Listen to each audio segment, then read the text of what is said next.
ดีพี่น้องทุกคน ดีครับ ที่มายามว่างของเราชาวเรือไม่รู้จะทำอะไรกันมานั่งร้องเพลง ร้องเพลงนะครับ ไม่ใช่ริมเลนะครับกลาง ไม่ใช่ริมเลครับ ทะเล นี่อยู่กลางทะเลเลยนะครับ เพลงแรกนะครับ เพลงแรกครับ ไป พบกับหนึ่งผลงานเพลงแรกครับ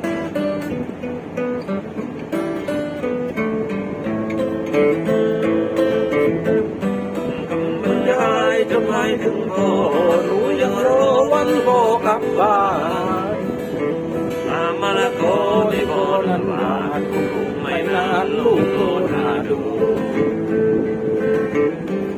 กระติกริมรั้วสูงขึ้นเลยป่าต้นกระดังหน้าเลื่อยซุ้มประตูวันชูคอชูจอรออยู่เธอดูคอยพ่อกลับมา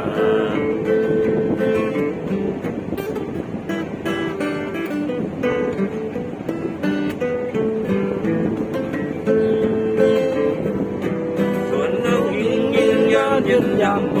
ดประจำเหตุผลไม่ฟังไม่เอาบานโตไม่เอาทุกอย่างจะเอาที่ลำของพ่อคนเดียว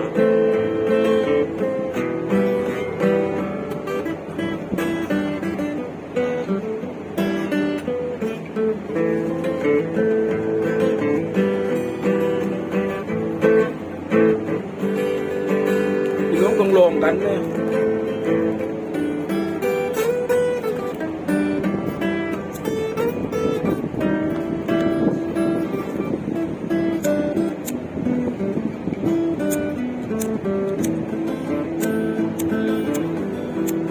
ไอ้นี่แล้วก็อวยพรให้คอยอยู่ในใจมีใจเล่นดี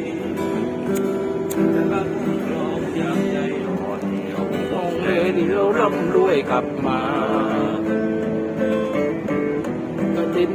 รั้วสูงขึ้นเลยป่าต้นกระดังงาเลื่อยซุ้มประตูน้องตะวันชูคอชูจอรออยู่คงเจอดูคอยก็กลับมา